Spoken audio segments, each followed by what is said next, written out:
probably dead. His body will come popping up in the last reel somewhere. Eyes gouged out, fingers cut off, teeth knocked out. See, the police are always off track with this shit. If they watch prom night, they'd save time. There's a formula to it. A very simple formula. Everybody's a suspect. Here's Johnny. Groovy.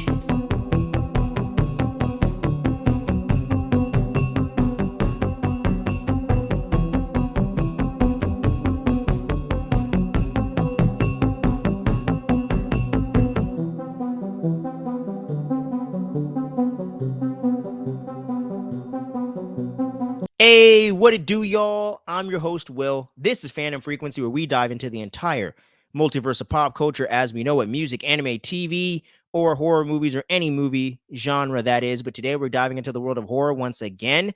And this ties in perfectly with our spooky season, where we get into a bunch of horror content each and every week during the month of October on the channel. We started this back in 2022, and this is our third year doing it. So make sure you click all the click on the playlist and check out all of that cool spooky content we have coming out every October. Did some fun stuff, and we got a lot more to come. But today we're diving into one of my favorite horror franchises of all time with an update for Scream 7, baby. We got some big news updated. It was a little bit of a small kind of leak that was out there, but now we got some more concrete information that could be potentially true and could really spell some interesting things to come for the franchise. That is for sure. As you see to the left of your screen there, it's the young actress McKenna Grace, and there was just a rumor that literally dropped this weekend that is stating that McKenna Grace is in talks right now to star as Neve Campbell's daughter, aka Sidney Prescott's daughter, Taylor, as the character's name is going to be called, for Scream 7.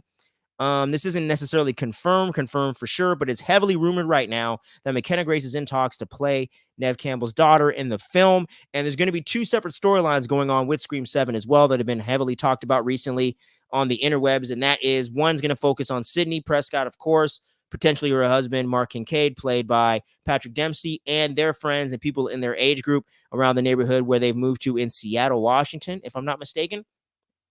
And there's going to be a separate storyline that follows Neve's teenage daughter, because they're going to be doing a time jump from Scream 6. I don't know exactly how many years this is.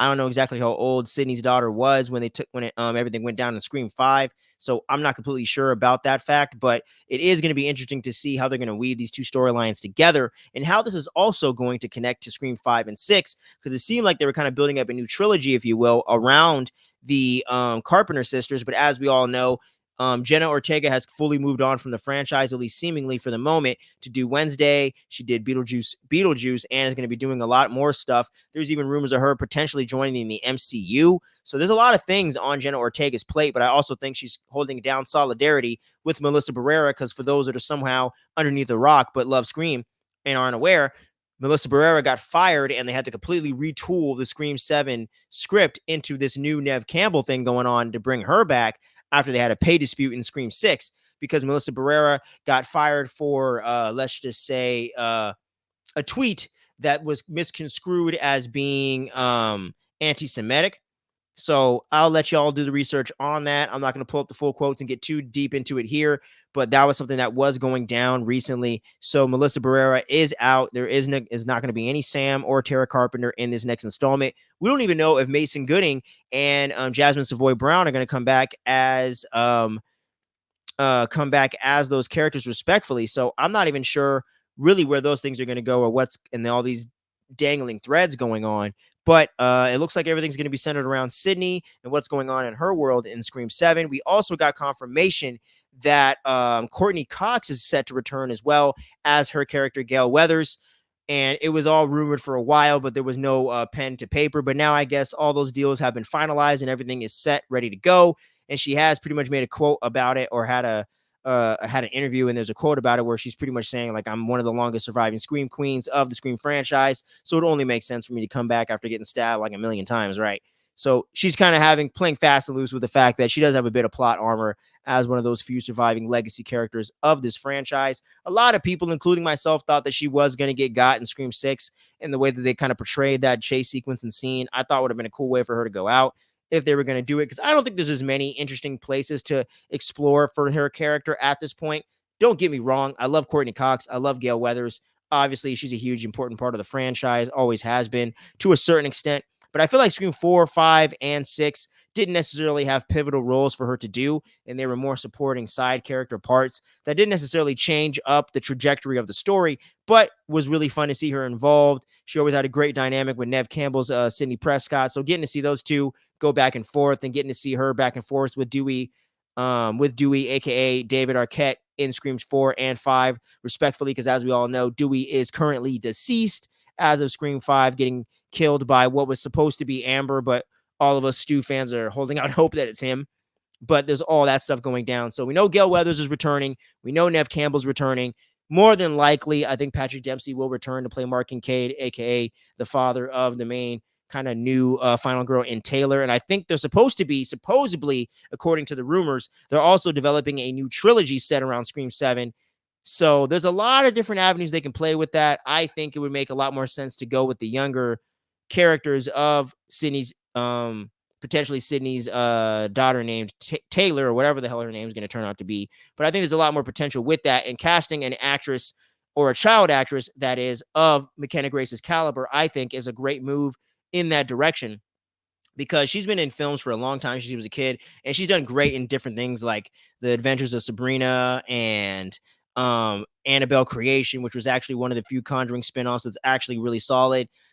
She was in Ghostbusters Afterlife and Ghostbusters Frozen Empire the most recently. So she's kind of building up her own Scream Queen kind of resume, if you will. So getting to see what she can do in the world of Scream, I think would be a lot of fun. Getting to see her back and forth with Nev Campbell, I think has a ton of potential. And I don't know if you have to make her wear a wig or make her dye her hair black. I don't know what you got to do necessarily there. But either way, I think McKenna Grace would make a great addition to being one of the young stars going forward in this. And I think similar to a Jenna Ortega, has a big future ahead of her and is on that trajectory to be one of the next stars in this next generation of people coming up in Hollywood today. So I really love that information for sure.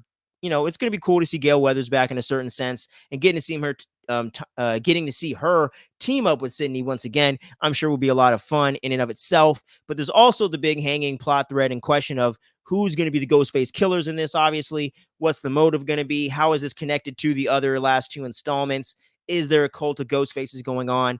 Is Stu behind everything? We will find out hopefully sooner rather than later. It is slated for a February 27th release in 2026. So we got a ways to go before we're going to get that Scream 7, before we're going to get that trailer probably in 2025 sometime. You know, we're going to have a long hype train we're starting to build up with this video right here and any other updates that are soon to come for the franchise as we build up to that first initial teaser and the first initial trailer, cast list, information, all that jazz, whatever the official title might be if it's not Scream 7. And there's also been some other news and other things in the rumblings out there that there's a Scream spinoff centered around Hayden Panettiere's character of Kirby Reed, who also was reintroduced to the franchise and kind of retconned to be alive in Scream 6. So where that can go with her being in Chicago or wherever the hell she's going to be, her being a detective, how that all can tie into this cult of Ghostface or whatever the hell's going on is going to be uber interesting. But I just wanted to kind of dive into this update and get this out there for the Scream fans that are like myself, eating up every little bit of news. And there's been some interesting things dropping between that spinoff and all the things going on with the two potential storylines and castings and all that for Scream 7. So y'all let me know, what's your hype level for Scream 7? Do you like the fact that Kevin Williamson's directing? Are you happy Nev Campbell is coming back to become the greatest final girl of all time in Sidney Prescott once again? Are you excited for McKenna Grace to potentially join the cast? Do you want the Carpenter sisters to return?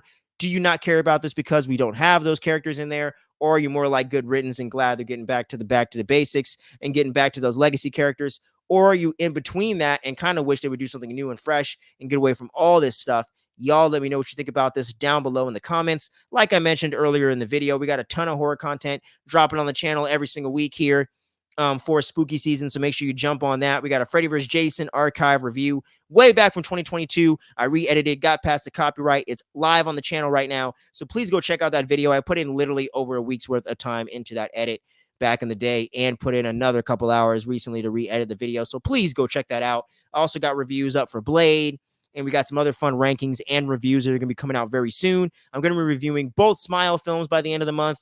And I also just got a request by one of the supporters here on the channel. We're going to be getting into a somewhat kind of modern horror film from about 10 to 14 years ago. So we're going to be diving into that soon. I don't know if it's going to be up before Halloween night, but I'm going to try my best. And if you know who you are, then you know who you are that requested that. But I'm going to get that out for you sooner rather than later. We also got weekly reviews for things outside of the horror genre as well, like Agatha All Along, which is kind of adjacent, and The Penguin over there from HBO Max in the world of the Batman. For those that don't know, we love comic book movies and all that stuff around here too. So make sure you're checking out all the dopeness we have here on the channel. And until next time for a Scream 7 update or potentially that Kirby Reed spinoff, make sure you stay tuned, don't sleep. And what's your favorite scary movie?